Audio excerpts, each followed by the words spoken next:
Cuando en agosto de 1519 las naves partieron lentamente desde Sevilla, descendiendo el Guadalquivir rumbo Sanlúcar, ningún oro brillaba aún, ninguna especia aromatizaba las bodegas, ningún canto de triunfo resonaba aún en los puertos.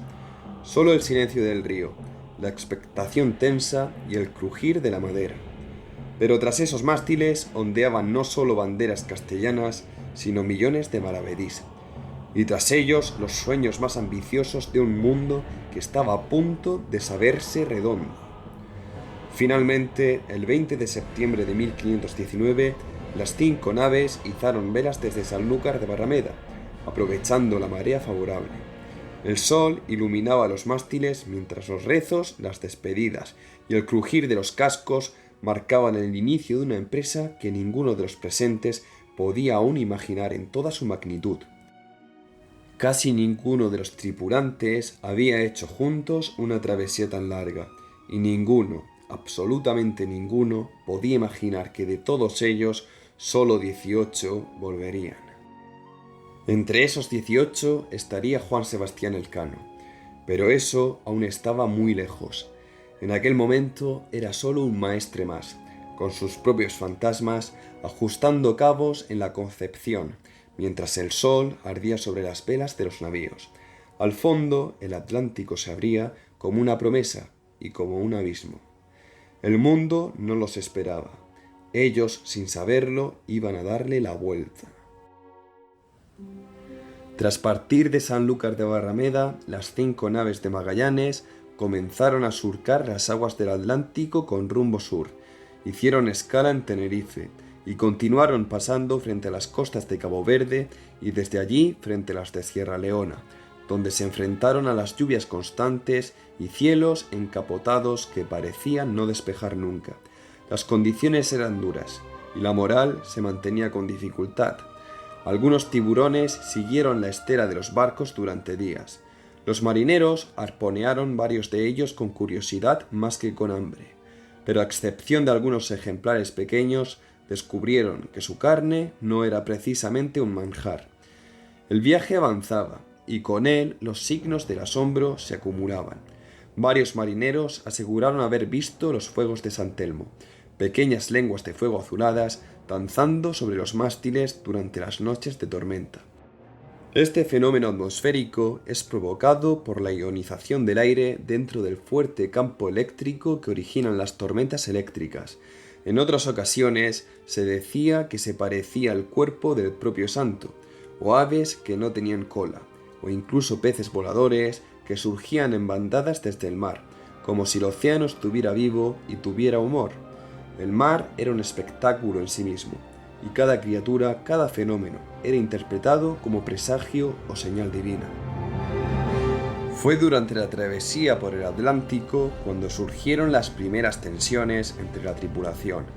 Juan de Cartagena, capitán de la San Antonio y veedor real, es decir, el hombre que representaba directamente al rey Carlos en la expedición, comenzó a mostrar una actitud hostil hacia el mando de Magallanes. Para él, un portugués no debía comandar en nombre de Castilla. A ojos de Cartagena, Magallanes no era más que un intruso con título ajeno, un extranjero arrogante impuesto por una corte que, según él, había sido manipulada. Los choques fueron constantes, pero la chispa se encendió cuando Cartagena, en un consejo naval, se negó a obedecer una orden directa del capitán general. El tono subió. Las palabras se hicieron puñales. Ante la mirada estupefacta de oficiales y marineros, Cartagena llegó incluso a insultar públicamente a Magallanes, exigiendo que se le rindiera cuentas y cuestionando su autoridad frente a toda la flota. Aquello era intolerable. Magallanes no era un hombre dado a la improvisación ni al exceso, pero tampoco al perdón cuando se trataba de la cadena de mando. En alta mar, una palabra de más podía ser más peligrosa que una tormenta, y esa palabra había sido pronunciada. Ordenó su arresto inmediato. Cartagena fue detenido y trasladado a la Trinidad, la nao capitana. Allí, bajo la mirada imperturbable de Magallanes, fue encerrado en los camarotes inferiores, aislado del resto de la tripulación y apartado de todo mando. Durante semanas navegó prisionero, un hombre de la nobleza castellana reducido a la condición de reo en su propio barco. El rumor de su arresto corrió como pólvora entre las tripulaciones. Para algunos, Magallanes se estaba excediendo. Para otros, estaba ejerciendo lo único que podía mantener a flote una empresa tan grande: el control absoluto. Pero Cartagena no estaba solo. Tenía aliados, entre ellos Luis de Mendoza y Gaspar de Quesada, ambos capitanes, ambos castellanos, ambos heridos en su orgullo nacional. Finalmente, por presión interna, Magallanes accedió a liberar a Cartagena de su confinamiento, aunque sin devolverle el mando de la San Antonio. Fue una decisión táctica. No lo liberó por debilidad, sino por conveniencia. Sabía que mantenerlo encerrado demasiado tiempo podía generar una fractura irreversible en la disciplina. Pero aquel gesto, en lugar de calmar las aguas, avivó el fuego. Cartagena salió del encierro no arrepentido, sino aún más convencido de que el mando de Magallanes debía terminar. En silencio, entre cubierta y vela, comenzó a tejer las alianzas que meses más tarde darían lugar al motín en la bahía de San Julián. El océano aún era cálido, pero la tormenta verdadera ya se estaba gestando en el corazón de los hombres. Magallanes puso rumbo al suroeste hacia lo que los italianos llamaban Bercín, el Brasil, bordeando la costa oriental de Sudamérica con la esperanza de encontrar algún paso oculto que los conectara con el otro océano, el Mar del Sur. Era en esa búsqueda constante, con ojos fijos en el horizonte, donde los hombres comenzaron a sentir el peso del desconocimiento. En diciembre de 1519 fondearon en Brasil, donde permanecieron varias semanas. Los marineros disfrutaron de un entorno exuberante, caluroso, rebosante de frutas, pesca fácil y contacto con tribus indígenas que intercambiaban alimentos y regalos. Fue una estancia casi paradisíaca que contrastaba fuertemente con lo que vendría después. Allí encontraron también mujeres con las que compartieron comidas y otras intimidades. Fue para muchos el último momento de alegría genuina en todo el viaje. Después de esa breve felicidad, la flota retomó su rumbo hacia el sur. Durante el descenso por la costa sudamericana, la expedición pasó por un lugar que no les era del todo ajeno, el estuario del Río de la Plata.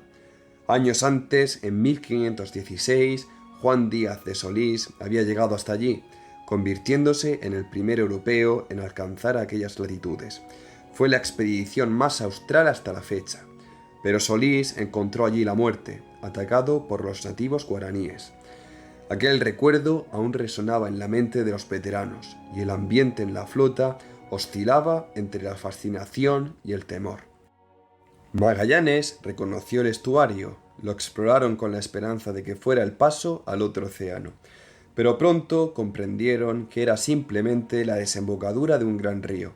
A pesar de la decepción, continuaron avanzando. A medida que se alejaban de los trópicos, la vegetación desaparecía, el frío aumentaba, los días se acortaban y con ello también el ánimo. Finalmente, en marzo de 1520, llegaron a una gran bahía profunda, Puerto San Julián, a unos 800 kilómetros al norte del actual Cabo de Hornos. Allí, Magallanes decidió detener la expedición durante 5 meses, esperando a que llegara la primavera austral. En las vastas soledades de la bahía de San Julián, los hombres de Magallanes tuvieron su primer contacto con los indígenas tehuelche. Durante varios días, el intercambio fue pacífico. Pieles por espejos, carne por cuentas de vidrio. Se estudiaban con cautela, con esa mezcla de curiosidad y desconfianza que surge cuando dos mundos se rozan por primera vez. Pero la curiosidad pronto se tornó en cálculo. Magallanes, deseoso de presentar muestras humanas ante el emperador Carlos, ordenó capturar a 2 hombres y varias mujeres. La operación se hizo en secreto, de noche. Uno de los prisioneros logró escapar, el otro se dejó morir negándose a comer. Un marinero español también murió, alcanzado por una flecha envenenada. El encuentro había terminado, y la Patagonia dejó claro desde el principio que ni sus gentes ni su tierra se dejarían conquistar sin resistencia. A aquella región la llamaron la Patagonia, un nombre inspirado en los gigantes que creían haber encontrado en esas tierras y que hacía referencia al mítico país descrito en las Sergas de Esplandián, de García Rodríguez de Montalvo. En aquella novela de caballerías, continuación de Amadís de Gaula, se hablaba de hombres de proporciones descomunales que habitaban más allá del fin del mundo. Fue esa literatura la que proporcionó un nombre a un territorio apenas entrevisto. Así nacen muchas geografías, de ficciones, de exageraciones, de literatura convertida en mapa. Magallanes no quería avanzar hacia el sur con barcos en mal estado, sin provisiones suficientes ni condiciones climáticas favorables. La tripulación, sin embargo, pensaba diferente. Estaban hartos, las raciones eran escasas, el frío constante, y las tierras patagónicas les parecían estériles e infinitas. La esperanza de encontrar un paso se desvanecía. La tensión no tardó en traducirse en conflicto. A eso se sumaba el choque cultural y político profundo entre españoles y portugueses.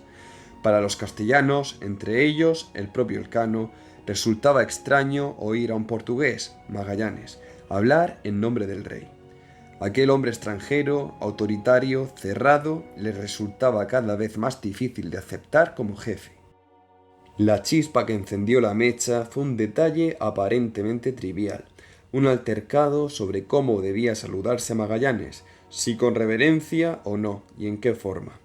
Aquella disputa de protocolo ocultaba en realidad una lucha de poder. El 1 de abril de 1520, domingo de Ramos, Magallanes ordenó que todas las tripulaciones desembarcaran para oír misa, y luego invitó a los capitanes y pilotos a comer con él en la Trinidad. Pero solo acudieron Coca y Álvaro de Mezquita, sobrino suyo y capitán interino de la San Antonio. El resto boicoteó el convite. Esa misma noche, Cartagena y Quesada abordaron la San Antonio, capturaron a Mezquita y tomaron el mando de la nave. Luis de Mendoza, por su parte, se hizo con el control de la Victoria, y Cartagena pasó la Concepción. En medio de este caos, incluso Elcano, contramaestre de la Concepción, se puso al servicio de los sublevados. El motín estaba en marcha. 3 de las 5 naves estaban en manos rebeldes. El mensaje a Magallanes fue claro. De ahora en adelante, las órdenes del rey serían interpretadas por ellos. Pero Magallanes no se doblegó. Ordenó una respuesta quirúrgica. Envió al alguacil de la flota, Gonzalo Gómez de Espinosa, con una carta para Luis de Mendoza en la Victoria. Al recibirla, Mendoza sonrió con desprecio.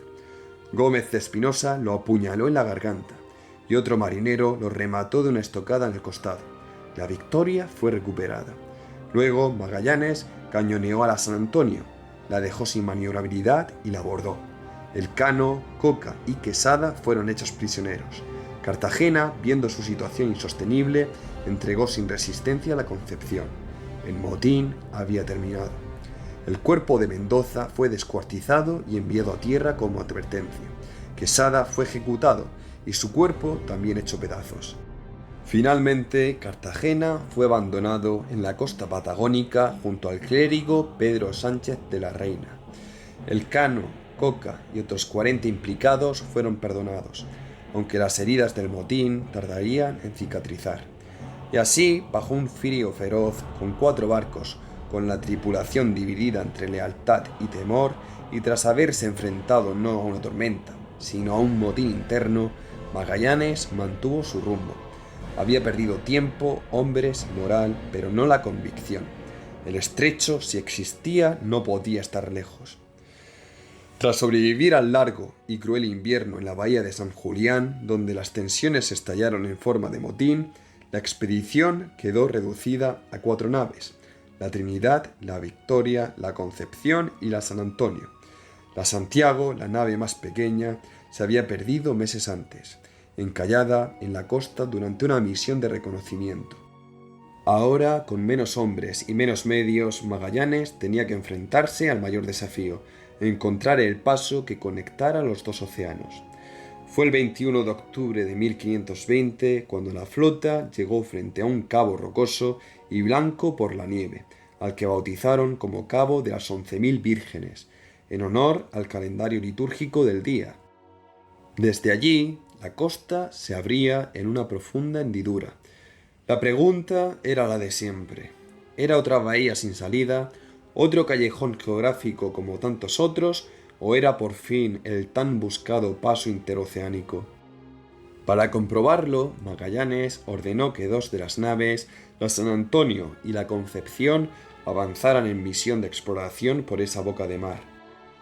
Y en efecto, descubrieron que las aguas no se cerraban, sino que serpenteaban hacia el oeste. Era un canal largo, irregular, rodeado por montañas nevadas. Era, sin duda, el ansiado estrecho. Pero no todos compartían el entusiasmo.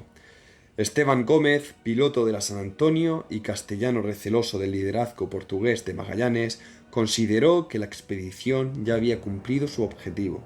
Habían hallado el paso. Para él, la prioridad debía ser regresar cuanto antes a Castilla y comunicar el descubrimiento.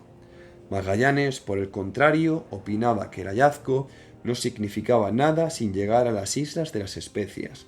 La ruta era útil solo si llevaba a Asia. Los desacuerdos se agudizaron. El 1 de noviembre, Gómez ejecutó su plan. Se sublevó a bordo de la San Antonio, aprisionó a Álvaro de Mezquita, sobrino de Magallanes y legítimo comandante, y tomó el control de la nave. En secreto, viraron el rumbo y comenzaron la retirada.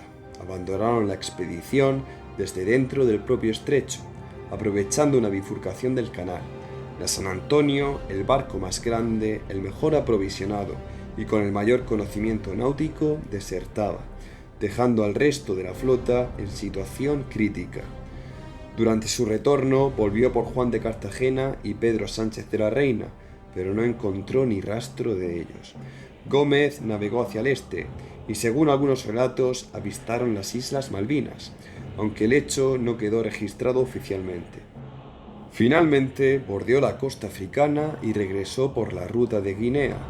Llegó a Sevilla el 6 de mayo de 1521, presentándose ante el Consejo de Indias con una versión distorsionada de los hechos, en la que retrataba a Magallanes como un traidor y un tirano.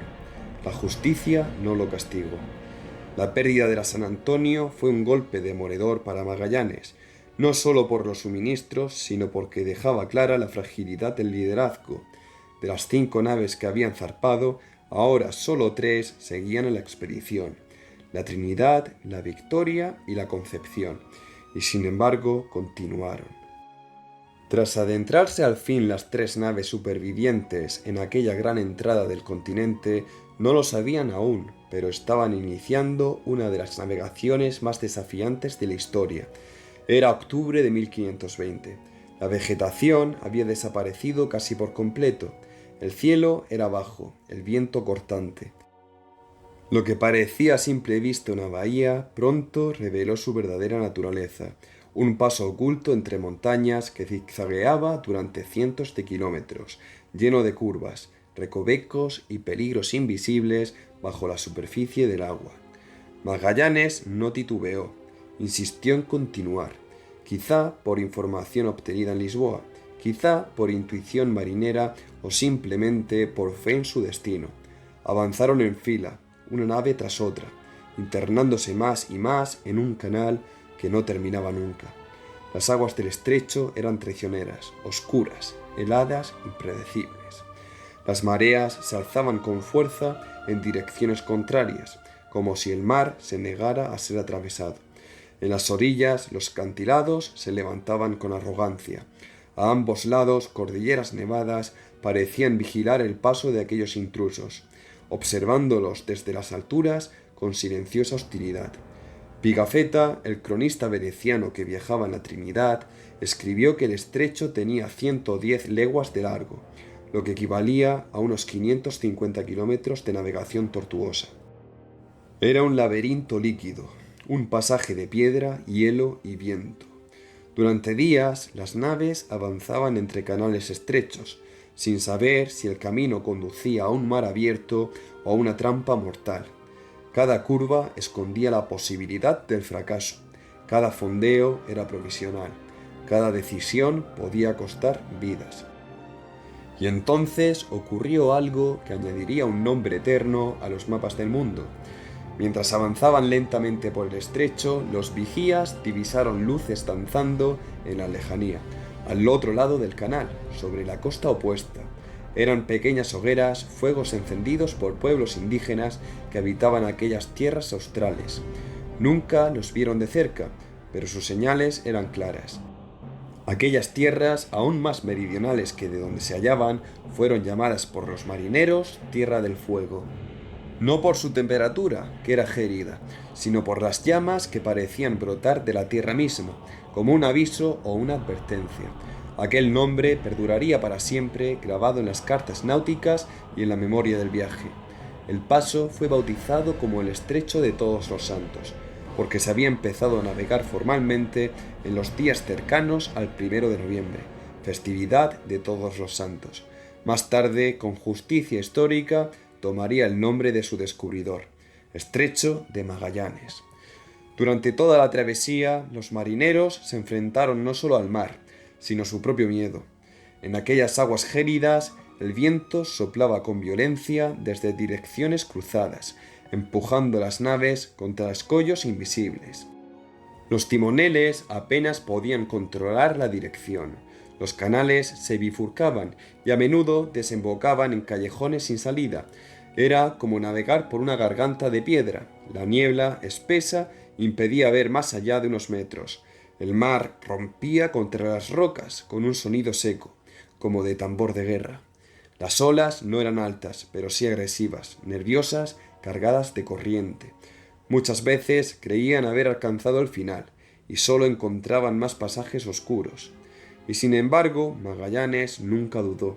No lo hizo cuando se perdió la Santiago meses antes, no lo hizo cuando desertó la San Antonio, no lo hizo ahora. Su convicción era el timón de la flota.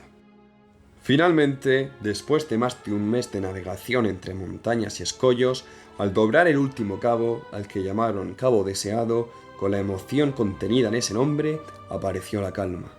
Las aguas se suavizaron, la luz cambió, el viento disminuyó, y ante ellos se desplegó una extensión inmensa, infinita, serena. Un mar nuevo. Era el Mar del Sur. Magallanes lloró de emoción, de alivio, de plenitud. Aquel hombre hermético, severo, que había enfrentado el motín, el hambre y la traición, derramó lágrimas al ver que su fe tenía recompensa. Lo llamó el Mar Pacífico, no por su mansedumbre real, sino por contraste con los vientos furiosos del estrecho que acababan de dejar atrás. Habían tardado más de un mes en atravesar el estrecho. Lo que muchos en Castilla creían un mito o un invento portugués era ahora un pasaje real, una puerta entre dos océanos, un umbral entre dos mundos. Era noviembre de 1520. Desde la partida habían pasado 14 meses. De los 5 barcos quedaban 3. De más de 240 hombres, varios habían muerto, desertado o desaparecido. La comida escaseaba. El frío había dejado cicatrices, pero los 3 barcos, maltrechos pero intactos, flotaban sobre un mar sin fin. Lo más difícil estaba por venir, porque si el estrecho había sido un laberinto de roca, el océano que se abría ante ellos era un desierto líquido. Ningún mapa decía cuánto duraría esa travesía, ningún hombre sabía qué les esperaba.